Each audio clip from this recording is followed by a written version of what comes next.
Makaveti kwenda mpaka Ioni.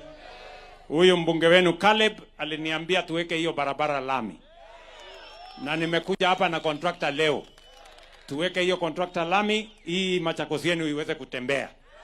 Tuko pamoja? Lakini wakati nilikuwa napita hapa nikaona iko soko hii.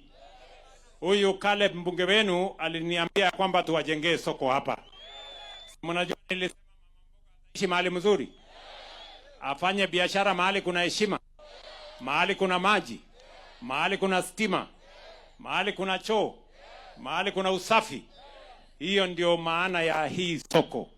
Na hii soko hapa Machakos, hii ni soko moja, lakini tunajenga soko 20 kama hii na ingine kubwa pale Machakos town katika kaunti yetu ya Machakos.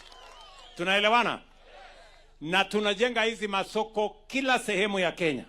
Kwa sababu mimi nilisema hata mama mboga kazi yake ni ya muhimu. Afanye biashara mahali kuna heshima. Si namna hiyo?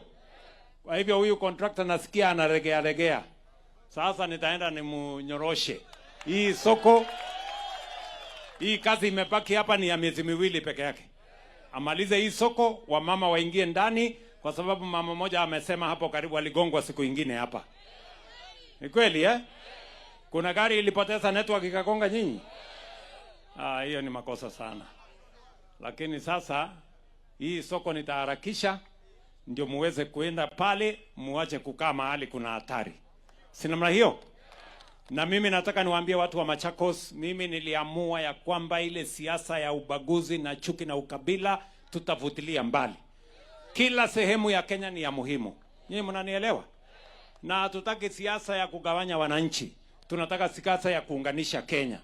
Na siasa inapangwa na maendeleo, haipangwi na porojo na story. Ama namna gani bwana? Si namna hiyo? So hii maneno tunaenda kufanya hapa ya barabara, hii Machakos yenu. Kuna barabara kilomita 200 mpya ambayo tunaanzisha. Kujenga tumewapatia pesa zaidi ya bilioni 2 ya kujenga hizo barabara. Kuna barabara zile zingine karibu 9 ambayo mpya ya zamani tunazimalizia. Na ndio tunasema wakati tunajenga barabara sehemu zingine za Kenya, hapa Machakos lazima barabara iendelee. Na ndio hiyo kazi mimi nimekuja hapa. Nataka nimshukuru Caleb, huyu mbunge wenu hapa, mpigeni makofi huyu jamaa. Huyu jamaa ndiye ananisukuma sana. Ananiambia hii soko ya hawa kina mama ikamilike haraka. Si ndio? Na ndiye ameniambia kwamba hiyo Makaveti tuweke stima. Si namna hiyo? Na huyu MCA wangu huyu mjamaa. Mnamjua? Ati kuna mtu alimtoa suruali. Huyo mtu ako chini sana. Huyo akutoa wengine suruali ako chini sana. Mwambieni atumie akili, awache fujo. Ama namna gani bana? Tuko pamoja? Na ndio sababu hiyo mimi nawaambia watu wa Machakos, mimi nimefurahi sana kufika hapa. Sikizeni bwana. Nyinyi mnanielewa?